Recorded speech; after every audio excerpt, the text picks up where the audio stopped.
You've heard of the age of Aquarius? Okay. In the precession of the equinoxes, you've got about 2,156 years per astrological sign. Pisces was the age before this one, and it was all about devotion and idealism. So you see the rise of the major religions in the last 2,000 years, and all the beautiful art and the music that was all based on that idealism. So when you come to the age of Aquarius, which is coming in now, it's the age of the magician. So in all the old lore, you moved from the age of Aries, which is back in the classical warrior times, and Aries is the warrior, right? So you had all those stories about, the Iliad and the Odyssey and the warrior gods.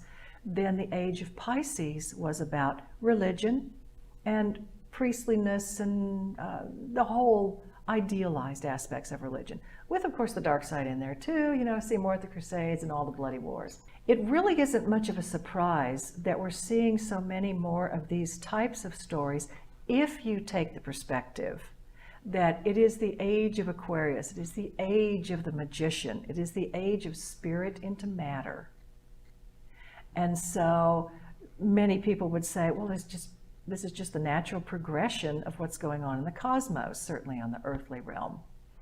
And many people were predicting it, actually. If you look at some of the metaphysical writings from the turn of the century and even up to the 1950s, turn of the last century, and up to the mid-century, they're always talking about how there's going to be more magic and more magicians come the age of Aquarius. And that the first 125 years of that shift, because as with anything changing, you've got that phase change, that period where the old isn't gone yet, and the new isn't quite solidified yet. And what do you see today? You see the battle between the old idealism, religion aspects, and the new magician, manipulation of matter, and a lot of that science is in there too. But the metaphysicians would explain it as we're in the crossover time. Hey YouTube world, Harvest is Plenty. Thanks for stopping by to check out the video. Please don't forget to hit or smash that thumbs up or like button for me. So today is November 26th. We are a couple days away from Thanksgiving, and I truly have a lot to be grateful and thankful for. God is truly amazing. He takes care of me and mine. I'm also thankful for people like you who watch my videos, who support my channel. Thank you guys. I appreciate it. So today we're going to talk about Satan summoning his legions in the age of the magician. So not only is 2025, as Trump said when he starts his campaign, going to be the beginning of the golden age. It's the age of Aquarius, and it's the age of the magicians, the witches, the warlocks. They're all coming in, as I told you, as we move towards this end time prophecy, as it was during the days of Noah, when the fallen angels and their Nephilim children interacted with mankind openly. We are returning back to that time period. Some is going to see it as a great time, as a golden time of day where they could do as thou wilt, as Aleister Crowley said. Others is going to see it as pure wickedness and hatred for God. But the scene is going to unfold. It's going to be a lot of turmoil and chaos before order could come. Order ab chaos, motto of the 33rd degree of Freemasonry. So what you see in front of you, and I did a video about this particular painting. You have MARINA ABRAMOVIC. She's the high priestess and queen of spirit cooking. She's a Satanist. And Lord Rothschild. They're standing before a painting called Satan Summoning His Legions. The video I did about this painting, I'm going to link below. Also, for those of you who don't know who MARINA is, I'm going to link a video below too. So just scroll down to the comment section and check those two videos out. For those of you who have seen those videos, if I can make a suggestion, I would say watch them again, because I'm sure the second time you watch them, you're going to pick up and catch stuff that you missed the first time. But I want you to think about the connections that Marina has. She's here with Lord Rothschild of the Rothschild banking dynasty that controls all the money and the currency across the world. She's there with him. She's highly connected to a lot of people. Now, this video is not about Marina and Lord Rothschild per se, but I want to show you something. I want to connect some dots for you guys. So there's a movie called Wicked. You guys probably heard of it. So this movie Wicked, the same week that it came out, and I'll do a breakdown of the movie too as well once I see it. But as soon as the movie came out, during the same week, and it's based off the Wizard of Oz. If you guys know anything about MK Ultra and about magic and mind control, that's what the Wizard of Oz is about. The same week that it came out, Donald Trump picked Dr. Oz to be his CMA or to run the Medicare Medicaid program. That's not by coincidence that Dr. Oz was picked the same week as Wicked was scheduled to come out. A movie that's based on the Wizard of Oz. Now here's Dr. Oz. Who is he with? He's hanging out with Marina and ABRAMOVIC, the High Queen and Priestess of Spirit Cooking. What, did you guys think Dr. Oz was clean and that he wasn't connected? Come on now. You guys have been following my channel for quite some time now. You know the world is a stage. Everybody's involved. It is what it is. This the same Dr. Oz who told you guys to take the shot and to, give all that stuff to your kids. But he himself is not giving that stuff to his kids. He said, oh no, I'm Dr. Oz, but when I go home, I'm Daddy Oz. And my wife would not allow me to give those jabs to my kids and give all those shots to my kids. We don't do that. How do you convince the other parents out there that we need to do this? Careful, I'm going to get it, yes, if that helps at all, but I'll tell you, my wife is not going to immunize her kids. Because I've got 4 of them, and when I go home, I'm not Dr. Oz, I'm Mr. Oz. And my wife is not going to immunize her kids. My wife is not going to immunize her kids. My wife is not going to immunize her kids. Because I've got 4 of them, and when I go home, I'm not Dr. Oz, I'm Mr. Oz. So do you guys see the double standard here? He's willing for you to give everything to your children and to your family, but he's not willing to do the same. And this is the guy, Marina's buddy, who's going to be running a medical program. I'm telling you guys, I've been trying to warn you guys. People are so hung up on Donald Trump that they forget that this is the end times and that wickedness is coming. Now let's go to Marina real quick. And I want you guys to hear.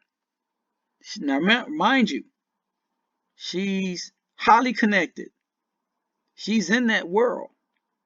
Look at the video I got below about her. You will see she's highly connected and she's in that world. She's standing here with Lord Rothschild in front of a picture called Satan summoning his demons, or summoning his legions.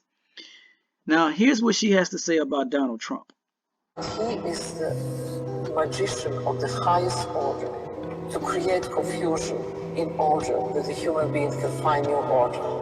Because since Trump is around, this has changed. I just to share with you one really funny opinion. But there is in Lapland, there is a group of the shamans there who do something called collective dreaming.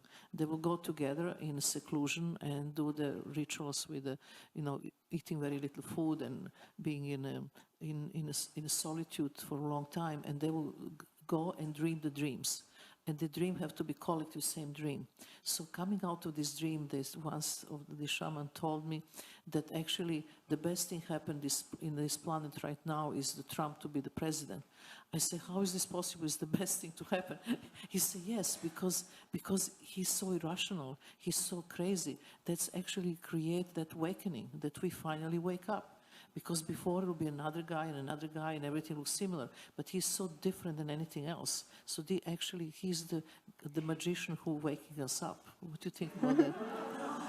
That kind of theory. So coming out of this dream, the shaman told me that actually the best thing happened in this planet right now is the Trump to be the president. I said, how is this possible? It's the best thing to happen.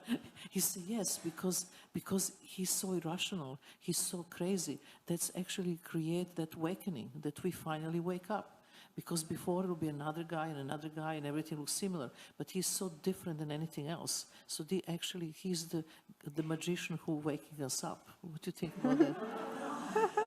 Boom! There it is. I didn't say it. Marina did. So you guys can't accuse me of making anything up. That's what she said. Marina Abramovic. She said Trump is the great magician of the highest order. And you guys still think he's a Christian when he told you, I'm not a Christian. When the guy asked him, do you ever go to God for forgiveness? He said, no. He said, I don't even bring God into that equation. I did a video about that a couple of months ago. He's a Calvinist and a Freemason. He's not a Christian. Anyway, some people you would never convince otherwise. They are stuck on the Jones Plantation. And if you want to know about the Jones Plantation, please watch the previous video I just did. And they will never be able to get off the Jones Plantation until Jesus Christ returned. It reminds me of 2 Thessalonians chapter 2. Can't remember the verse where God said those who believe the lie, they don't want to believe the truth, that he's going to send them a strong delusion, that they will stay stuck in that lie, and that lie will cause them to perish. I'm paraphrasing, but look at 2 Thessalonians chapter 2. I'm thinking maybe verse, 6, 7, 8. I don't remember it off the top of my head, but God says he's going to send a strong delusion to everybody who no longer wants to believe in the truth, but they want to believe the lies that these magicians are weaving. So he's going to cause them to stay stuck in those lies. But anyway, I love you guys. I hope you have a great holiday with you and your family and your loved ones. And I'll be back with more video after the holidays. May God continue to bless you and your family. Take me in, O tender woman.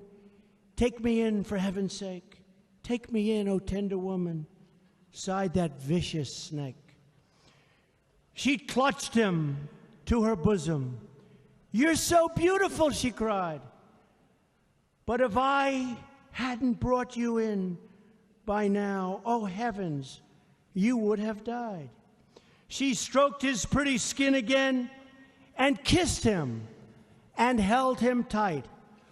But instead of saying thank you, that snake gave her a vicious bite.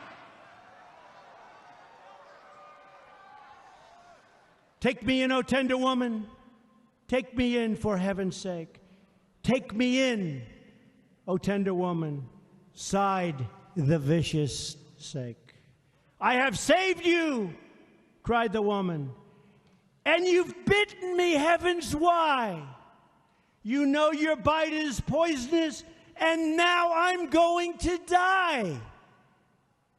Oh, shut up, silly woman, said the reptile with a grin.